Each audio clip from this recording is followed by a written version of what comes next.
Welcome to day one of a year in the life of an amateur poker player.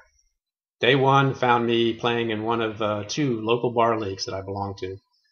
This particular league runs on a 2-month season, awarding points based upon your finish in each of two tournaments running at different venues every day of the week. At the end of the season, there are two tournaments, one for the top 25 in points and the other for the top 50 in points. Each tournament awards cash prizes. So this is the last week of the current season, and I find myself sitting in 25th. I need to play a couple more times than normal this week to maintain my qualification for the end of season tournament. And yes, I struggle to stay in top 25 because I can't play every night, unlike many of the others in the league.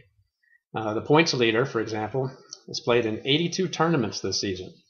I've only played in 18. He's played 4 times as many tournaments as me, but only has 3 times as many points.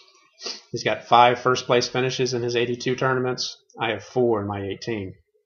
But a discussion of comparative skill sets of free poker players, that's a discussion for a later date. Today's topic is patience. The first tournament tonight had 22 players start. Points are only awarded to the top 8, and as I said before, I needed some points.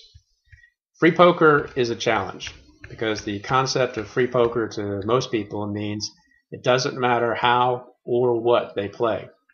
My second least favorite phrase I hear when playing poker is, "It's free poker." Of course, my least favorite is, "They were suited." But again, that's topic for another discussion.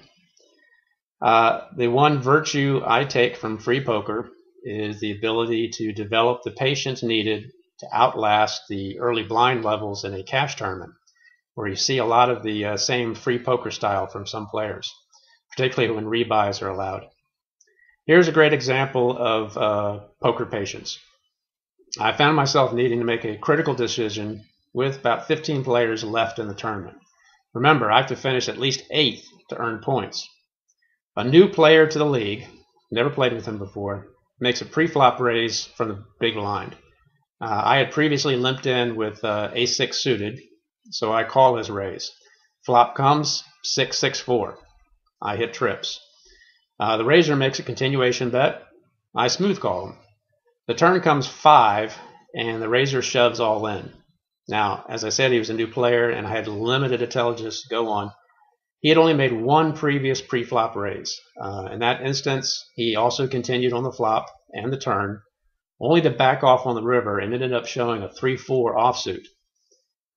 Knowing this is a hand he raised with previously now makes me wonder if he didn't just turn a straight, making my trips no good. I've got him covered, but if I lose this hand, I'm crippled and will probably have a tough time battling back to make 8th and the points. I probably had him beat, but decided to wait for a better time. Patience is truly a virtue. The very next hand, I'm dealt pocket kings, which I end up using to more than triple up my stack. Later on, I get another shot at that same player. He again raises pre-flop. I call him with king-jack suited. I flop a flush draw. He makes a small continuation bet, so I call and turn the flush. He bets into me again I smooth call. He takes another shot on the river for most of his remaining chips. I raise them all in and ended up knocking him out of the tournament. Now with my stack, I'm able to end up finishing 3rd for the tournament, earning those much needed points. All because I had the patience to wait him out. The point of any tournament is to finish in the money, or in this case, the points. So patience. Patience got me to the cash.